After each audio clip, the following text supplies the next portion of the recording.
All right, welcome everybody to our latest Between the Races podcast on the MX Vice Network. Thank you all for listening and supporting the site. We really appreciate it. We'd first like to thank our sponsor for this episode in Fly Racing. Fly Racing is aimed to provide customers with the very best in off-road performance products, led by the revolutionary Formula S Smart Helmet. Fly Racing continues to push innovation in safety to new levels. Never before has style and technology blended together so seamlessly as the 2024 Fly Racing lineup. For more info, check out flyracing.com or your local Western Power Sports dealer. Follow at Fly Racing USA on social media and cheer for all of the Fly Racing riders in the Super Motocross World Championship. All right, welcome Jason Thomas. Thanks for taking the time to join us, mate. How's life? How's life with Fly? And you're on the way to Detroit, aren't you? I am, yeah. I'm actually I'm in Minneapolis for those who would know where that is. Headed to Detroit, and we'll get it on with round 5 and the first East Coast round. Yeah, mate, awesome. How excited are you for it, and how exciting was A2 for you? Obviously, so much going on. You're still feeling the energy levels are high, mate. Obviously, the grind's well and truly on now, but everything's going in a good direction for you, mate. You're crushing the TV, and all things are good at the moment, aren't they? Yeah, it's all right. We're definitely kind of into the groove now. Make the swing east, and we'll go back west next week. But it definitely feels different. Like it just feels like we're kind of in the rhythm of the season now. You don't have the newness anymore, where everybody's just like everybody's smiling or whatever. Now it's not that everybody's not happy to be there. It's just different. Like now we feel like we're just kind of in the meat of the season, which is great. The East Coast rounds are completely different. It's cold. We'll be in a dome for the first time, so that has a different feel to it. It's just a normal part of the yearly routine, but it definitely does have a little bit of a different atmosphere. Yeah, absolutely. And probably the cold weather probably isn't going to be helping the vibe too much, but at least it's indoors, so it should be a pretty cool stadium. And obviously, I wanted to get your thoughts on AP. Obviously, returning to Detroit, where the sort of disaster happened last year. You fast forward to now, he's got the red plate. He's the only man in the top 5 from every race. And looking at some numbers, Paul Piercy sent us our stats guy. Average finish through 4 rounds this year is 3.25. You go back to last year, it was 7th. And you go back to 22, it was 9.75. It's so good, isn't it? It's so good to see AP doing well, and we haven't spoken since he won, so we'd love to hear your thoughts on AP and just what a legend he is and how good he is for the sport and how well he's going. Yeah, I mean, the sport is better when he's doing well. Not that he's the star of the level of Tomac or Jett or anybody, but he just brings this very unique personality to it, and there's truly nobody like him, right? So there are a lot of guys that are very similar. You could say Cooper Webb and Eli Tomac kind of are quiet, and they go about their business a certain way, but AP doesn't. He's cowboy hats and just larger than life. And you need that. You need a little bit of everything to just attract different types of fans and bring different types of people into the sport. So for him to be doing this, having the red plate 2 weeks in a row and having it going into Detroit, where we all know what happened last year, it was, one of the toughest moments of the year to kind of wrap your head around. Everybody felt bad for him, even if I think even like Chase Sexton, who was the benefactor of winning that race, felt bad for him. So to go back there and have this ready to unfold, I know that the production team has a feature built that's going to be really great. It's kind of telling the story. I think they're going to fully kind of dive into this thing, and deservedly so, to have him doing this well, leading the championship going into the round where it all came apart last year. It's script writing at its best, and the great part for us is it's all real life and there are no scripts. Yeah, I know. He's just riding on the coattails of all the success at the moment and got some great momentum. And another man, I guess the momentum is with is Cooper Webb. Obviously, he's really sort of got that confidence earlier than he usually does in a lot of ways, getting that win. Pretty ominous for his competitors, I guess, before we head east for this round at least. So I guess Cooper Webb's definitely one to fear for his competitors now. He's sort of really flexing his muscles earlier than he might in other years. Yeah, he looks pretty good. I think he gave us a pretty clear indication of that at A1, right? And if anybody watched that race and wasn't paying attention to how good he was that early, then that's a critical mistake, and it's probably on you, because the normal Cooper Webb game plan is pretty obvious, right? It's hang around early, start to get better. We move east, the series gets kind of the part we're heading towards, and he starts to find his form. Like, that's what he does. It's what he's done in every championship he's won. It's what he's done in the championships he hasn't won. So for him to be this good in January, exiting January now, I was wildly impressed. And it should be a very scary thing for everybody else because you have to assume that he's only going to get better from here. That's all he's ever done. He doesn't suffer the mid-season, late season decline a la Ken Roczen. It's very much the opposite for Cooper Webb. So thinking about what he looked like in January, you should be very concerned what he looks like in April if you're Tomac, Jet, Chase Sexton, whoever fancies himself as champion. So yeah, Cooper Webb is on it. He gets his first win, even with 2.25 scores. He still gets the overall win.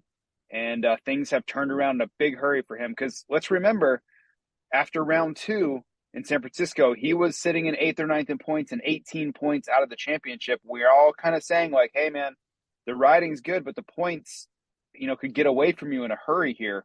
Well, he's stemmed that and turned the tide back the other way really, really quickly. So kudos to him for kind of knowing what the situation was and knowing the urgency and doing something about it.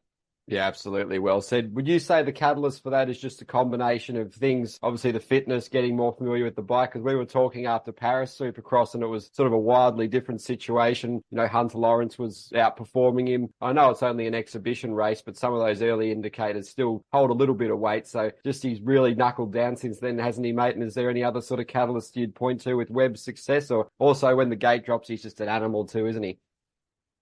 Yeah, I think, the struggles he had in the SMX playoffs last year and then furthering that with he got smoked in Paris, right? It wasn't really close. He was way behind those guys.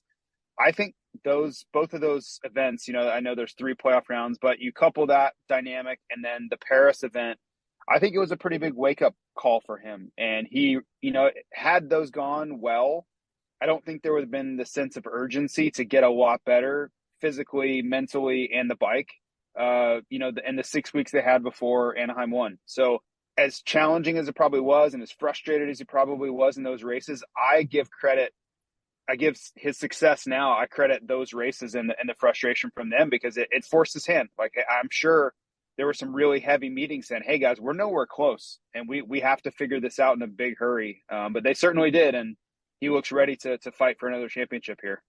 Yeah, there's so many contenders all shaping up really well. And obviously his teammate Tomac sort of really gave another indicator of the progress he's making. And like you've said in the past, it was unrealistic to think that he'd come out at A1 and just smash it. So he's building some nice momentum, and that's another ominous sign for the competitors. So how excited are you to see a fully fit, firing Tomac, just mixing it up with those other guys? Because he's just a machine. And once he gets going, he's pretty hard to stop too, isn't he?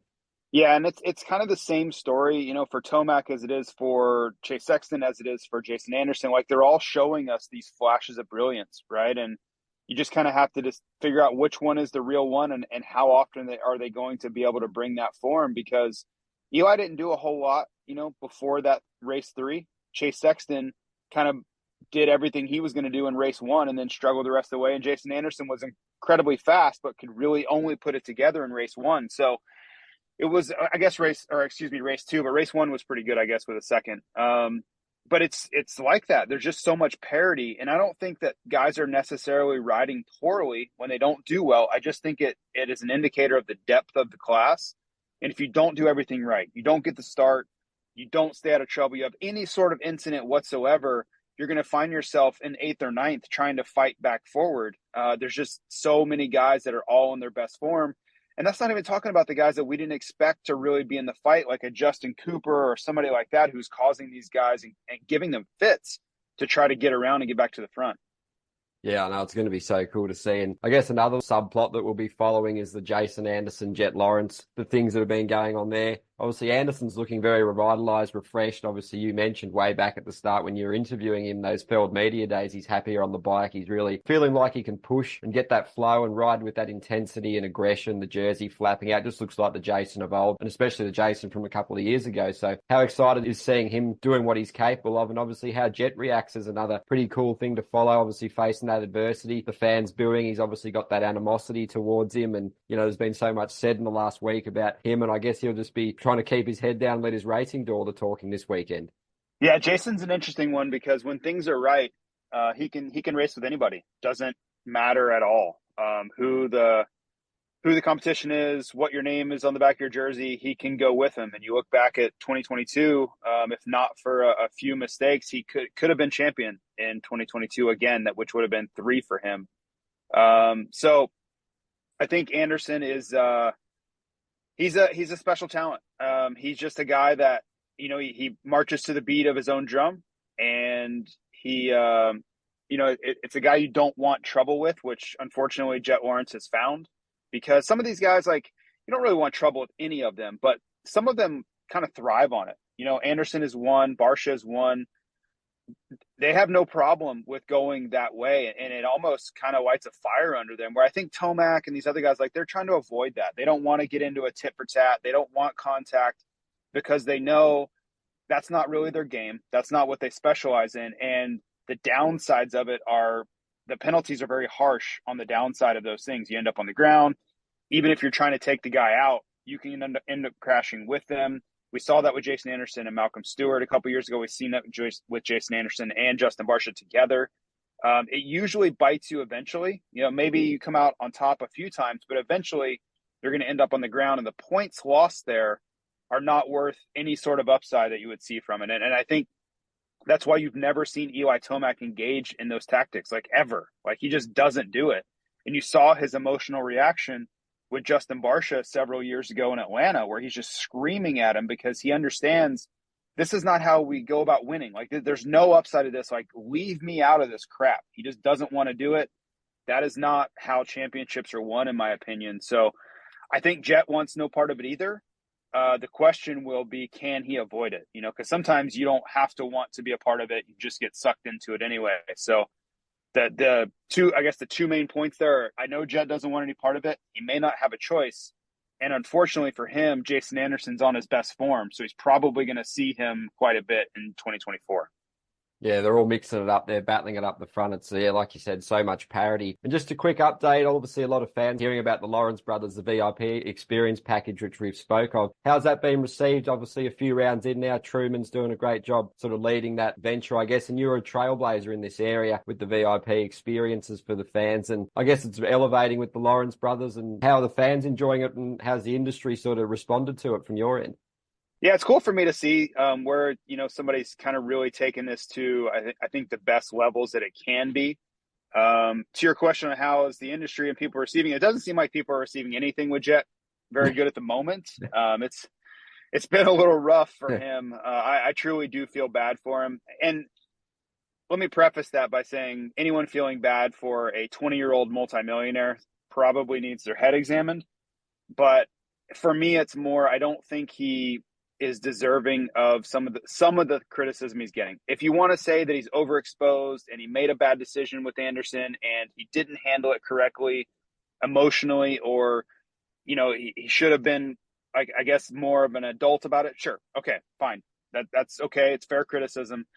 But some of the things I see said and mentioned, and like, people are so just out of control, impolite and rude and disrespectful that I don't like any of that stuff. And you very rarely see Jet handle something wrong. I've never seen him be truly, like, mean to anyone or rude to anyone. So that's where I come off and I'm like, really? Like, there are lots of people in this world that do some really terrible things, and you're going to say, like, the worst things you can think of to this kid? Like, I'm not saying you don't have to like him. That's what sport is. Everybody has their favorite riders. You can dislike him, but some of the things I'm like, that is so out of line to say to somebody. Like, okay, you want to find somebody that's robbing people on the street and say that? Go for it. I'll probably back you up, but not to a kid who really hasn't done anything wrong, has spent his entire life trying to perfect his craft in this sport. I just disagree with some of how the things go. But I guess that's what sports are in some things. And I'm sure if you looked at soccer or football or rugby, the same things go on. I guess I'm just closer to it.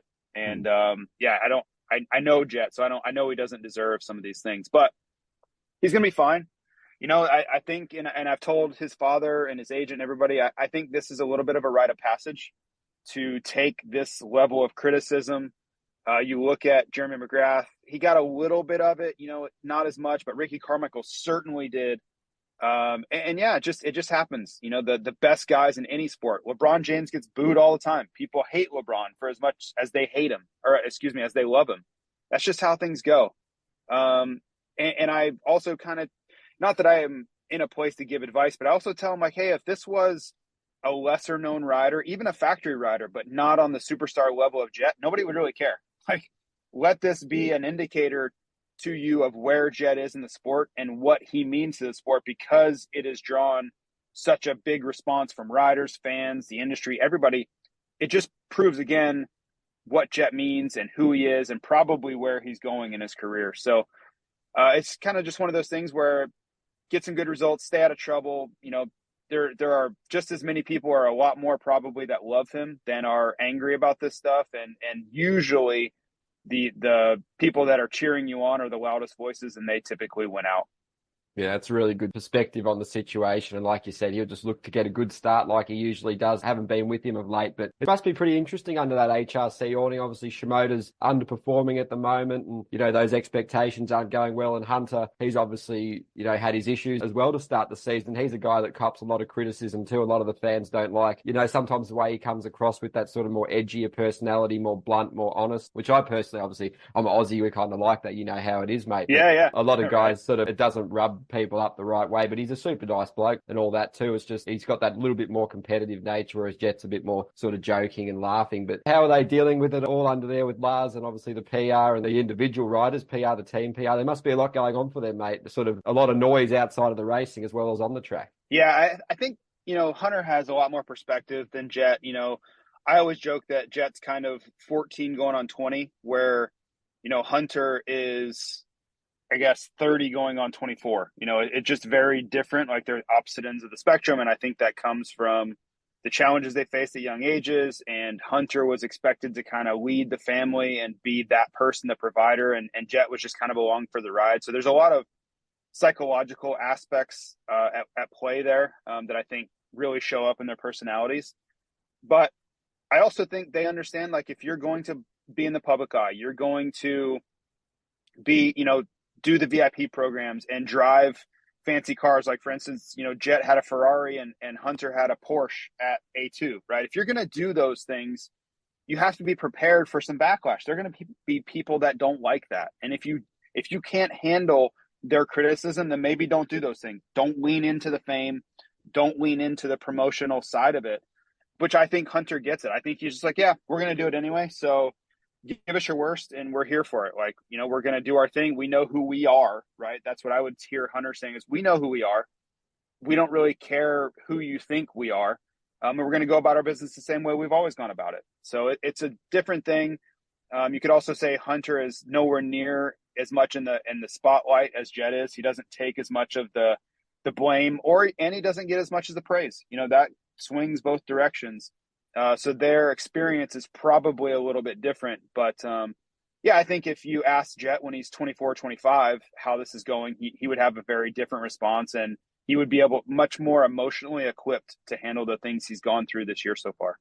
Yeah, it's certainly a lot to take on at that young age. And yeah, just there's a lot going on. And like you look back when, you know, I was that age, and yeah, I don't know how, you just can't really know how you'd handle that, because not many people, hardly any people are thrust into those situations and scenarios. So, you know, he's doing a pretty good job, all things considered. And another man I'd like to get your thoughts on is Prado. Obviously, he's finished that stint in America now. Obviously, in the Triple Crown, he was saying just how intense it was, but it's pretty cool to see him just sort of grow, had the heat race, top tens, getting more comfortable, just racing harder, battling, holding his own, doesn't mind passing some of those stars back. And he really made his presence felt. And I guess all things considered, pretty good job. And he's back to MXGP to defend that title. And you think if he had his choice, he'd probably like to stay on, wouldn't he?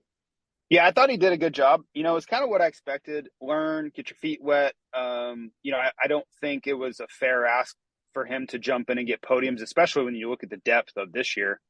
But I think it was mission accomplished. You know, he has teams chasing him. He has multiple offers, from what I've heard, for 2025 to come back to America. What more could you possibly ask for than that? So everyone that I know that talked with him, dealt with him, all like him. His personality is great. He didn't come in with any sort of arrogance whatsoever. Like, he truly was just here to learn and see how it was. I think he's a fan of American Supercross. So yeah, it was all around a great success. He leaves healthy. You know, however this MXGP season goes for him, that's okay. Like, I think it's not necessarily just riding out his contract. But I think he accomplished the goal he set out to do, which was win the title last year. And he can go into this and race carefree, let it be what it's going to be, and then think about, 2025 and starting this American kind of adventure, right? Which I think will last probably the rest of his career. I really do. Yeah, it's going to be so fascinating. There's obviously a lot of talk about that we might not see him on a KTM group bike. Obviously, probably a lot of teams would be very interested in him. There might be some seats opening up, no doubt. So do you see him staying within the Austrian framework there, or do you think a lot of those other teams will be just making a play? And I guess it's good for him to push up the price, and, you've got to make the most of it when you can to get those big deals, don't you? Yeah, I've heard that Monster Energy Kawasaki's been sniffing around there. So we'll see. Adam Cincerillo is in a contract year, so we'll see how that all plays out. But I think they're interested. From what I've seen and heard, that could be a potential landing spot for him. But you have to imagine that the KTM group wants him as well, right? So I don't know how first right of refusals work or any of those things go. But for him, he's in high demand. And that's all you could ever really ask for. If multiple people want your services, that's a great place to be. And then he'll be able to decide what makes the most sense for him past that.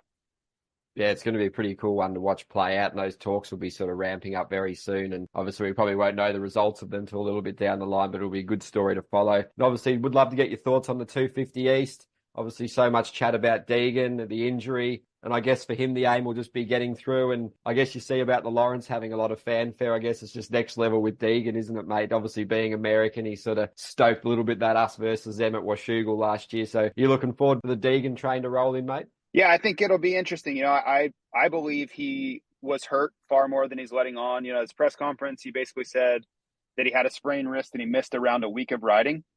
I don't believe that to be true. I think it was far more extensive than that. I think he missed considerable amount of time, which in the end, okay, it's gamesmanship. I just question, is there really any upside to saying that? Because I don't think that the riders believe that for a second. It's such a small industry and he's too big of a star for people to not know what's going on with him. And he rides on a big team, right? So everyone knew if he was riding or not. Like, there's too many people around to keep a secret like that secret for long. So to me, I look at it and say, okay, well, if you're not going to be your best, wouldn't it make more sense to kind of let everybody know? So if you get off to a slow start, it doesn't seem like such a letdown and you're going to progress. Because, okay, yeah, if you do great, then everybody expected you to do great. But if you don't, this gives you a little bit of cover where you can say, yeah, well, it's going to take me a minute. I missed a lot of time. Just let me ease back into this thing. So I don't know. I'm sure, Brian or Hayden or somebody could tell me what the plan is and why this makes more sense than the conclusions I'm coming to. But it was just kind of a curious decision on their part. Yeah, it's a bit of a strange one. We'll see how he goes. I guess the evidence will be on the racetrack, won't it? And I guess looking at a fly racing guy, obviously, Anstey, how good's it going to be seeing him out there? Obviously, you would have definitely heard all the rumours flying at the test track, and he's obviously coming off a really strong base with the World Supercross, Aussie Supercross Championships. He's in a great place, Supercross only. I guess he's pretty primed for a great sort of opener for him. And just love to hear your thoughts on obviously the other international flavour with that class as well, which is all through Supercross. Obviously, Vial, Fares, Enzo Lopes, some question marks about him with injury, but it's pretty cool seeing all these guys out there, isn't it? Yeah, Anstey's got a lot of hype. I know he's riding really fast at the practice track. I hear it from endless amounts of people that have seen him or rode with him. The question will be, can he put it all together, stay on two wheels, and execute on race day? That's the whole thing, right? Like Malcolm Stewart in December was the fastest guy around. Nobody could touch Malcolm. And then we've seen nothing literally from him in January. So it doesn't always equate out the way you think it's going to. Race day is a completely different dynamic. Sometimes it does, but a lot of times it doesn't. So I'm high on Anstey coming in just because of the things I've heard, but I'm also acutely aware that it can go sideways, right? One mistake, one bad start. You try too hard because you think you're supposed to win, and you can get rattled quickly. But yeah, there's a ton in this class to kind of look at. I think it's really wide open. I think Tom Vial is a rider that we'll see how much he improves, but we know he's capable. He's an incredible rider. Does he take the next step and become who we think he can be?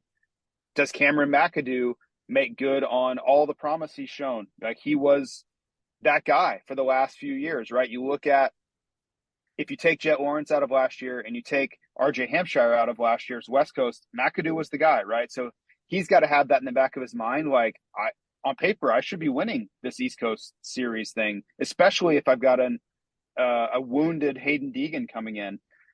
I think one of the most, biggest intrigue of this class also is Austin Forkner, and it seems like he's been in this class for a decade, and he damn sure almost has. But he's got 11 wins. He's come in a little bit under the radar. But if you talk to people that know, he's at his best right now. Like, he is on form. He is ready. So if you were just in a vacuum, you'd say, yeah, Forkner should be ready to win this title. But, man, everything that's gone on for the last few years, just like something's going to happen. The anvil's going to drop on him at any moment. And then we're going to be like, yep, Forkner should be great. But nope, there he is laying in the first turn or something, right? And I hate to put that juju on him. I don't mean to. But that's all we've seen. We've seen incredible speed, lots of promise, like he should be the guy, and then the other shoe drops, and we don't know what to make of it. So, yeah, you just go down the list. There are a ton of riders like that where it's like, I can make a case for him. Sure. Put me in front of a judge, and I have to build a case why they're going to be champ. Sure, no problem. But we know that racing is fickle that way, and bad things are going to happen. There's going to be crashes. It's just not going to pan out. So that's what makes racing great, right? If we knew what was going to happen and I could with 100% accuracy tell you what was going to happen, nobody would watch. That's not interesting at all. Totally agree. Well said. And I guess in those 250 classes, unpredictability is just amplified with the inexperience, the lack of maturity, just not being exposed to all those situations like the seasoned vets are. So many question marks. And obviously, yeah, you throw guys like Pierce Brown and the Triumph Project, a pretty exciting debut for them, obviously. And, you look at the Club MX team with Reynolds, J-Mart, Shock. There's just a lot of sort of cool storylines to follow, and they've been making some great strides, that Club MX guys there. So just to finish off any of those guys and teams, and I guess start with Triumph, is excitement building around that too. They've obviously just released some stuff that we've published on the website. And are you personally excited for it? It's good to have another manufacturer, isn't it? Yeah, it's fun to have all these new teams and new riders having opportunities, which for me is my favorite part of it. Is there's more jobs, right? There are more ways to kind of make a living in this sport that we love so much. But for Club, I don't know what Jeremy Martin's going to do. Every time I watch him ride, I'm like, holy hell, is he going fast?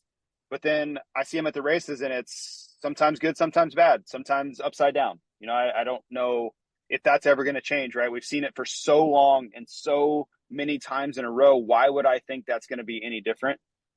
So the last time I really saw him with any sort of consistency would have been like the end of 2018, I think, whenever he was doing the press conference from the airport and he was getting lots of podiums. That's like the last time I really saw him where you could count on him being a podium guy. I know he has a talent. We all know that, but he's getting older too. So what does that look like here on Club in 2024? The Triumph team, way more questions than answers. I've heard the power plant and the bike is the highlight. They have a strong engine, which I would have considered to be difficult because you look at all the development that's gone on for the other teams in the engine department. I thought that would be tough to get them on level, but I've heard that they have a really strong engine right out of the box, ready to go factory level. So that's really encouraging because 250s, the chassis is easier to get to work, lighter bike, it handles, things kind of happen in slow motion compared to the 450. So that's a really promising aspect right out of the gate. If that engine can get a guy like Jalek Swall, who's an incredible starter, if they can get him out front, which he knows how to do that, they'll get a lot of spotlight and a lot of buzz and talk about that motorcycle, which is all they really want, right? They want the bike out front. They want people talking about it. They want it to be viewed as a competitive motorcycle right off the showroom floor so they can start selling units. I don't think they expect Jalek to go win, but if they can get a good starter that's going to showcase that bike well, mission accomplished as far as I'm concerned, at least in year one. But yeah, what a storied brand that's coming into motocross, and we have more coming behind it. Ducati and these other teams are coming. But yeah, Triumph's kind of the first to show up, and yeah, it's exciting. Look at Jeff Stanton, Ricky Carmichael, all these famous names are involved with this project. They have a lot of potential to kind of shake things up. Yeah, great insight. Well said. And just before I let you go, mate, any final thoughts on the racing? Couple of predictions, and just how do you think the track's going to play out too? Well, I'm curious to see what the dirt's like. We'll get our first kind of look at it for press day tomorrow, but we haven't been to Detroit or in this area. We used to race in Pontiac, which is about 30 to 45 minutes away from Detroit. We haven't been here this early in, or I guess this late in the winter, whatever, however you want to view it, where it's this cold and the dirt should be this wet with this much snowfall and all these things, right? When we show up there in April, it's not such a big deal because we're in spring. They've had a chance to uncover the dirt. They haven't had any opportunity. So whatever the dirt is like under there, if it's still frozen, if it's had a lot of precipitation on it, that can make for a very ruddy racetrack. I can remember times coming to Minneapolis where I'm sitting right now in February, and it was some of the ruddiest races we've ever had, where even on, like in the late practices, guys were rolling all three jumps of the triple because it was so ruddy. So I'm not saying that's what Saturday's going to be like. I'm just more curious to see what that dynamic is like, because we typically aren't this far north or this far east in February. That just doesn't typically happen. So that could add a whole different wrinkle to the racing, and you have to think that the Aaron Plessingers and the Cooper Webbs and the guys that ride that sort of condition will shine if that is the case. So that'll be my first cue as to what to look for results-wise, is when I see that dirt and I start to imagine what it looks like at the 12-minute mark, the 15-minute mark of that main event. That's what's going to really tell me how that race is going to go. Yeah, it's going to be so cool. And yeah, thanks again for taking the time, mate. It's been a ripper podcast, and obviously like to thank Fly Racing. Obviously there's some pretty cool things on the horizon with Fly. Anything particularly coming on this weekend as well, mate? Not yet. So we, well, I shouldn't say that. We have some projects in the works, but the big thing for us is Chance Hymas making his East Coast debut. It's one of our marquee riders. And then sometime in early March, we'll have a limited edition gear set coming out. So I'll have more information around the Daytona timeframe for that. Can't give away too much, but yeah, we do have some really cool things that are planned. We're still a few weeks out. Awesome, mate. Well, thanks again for taking the time, and all the best for the weekend. Awesome to see you crushing it out there. Cool, man. Thanks. Appreciate it, Edward. See you, man. No worries. Have a good one.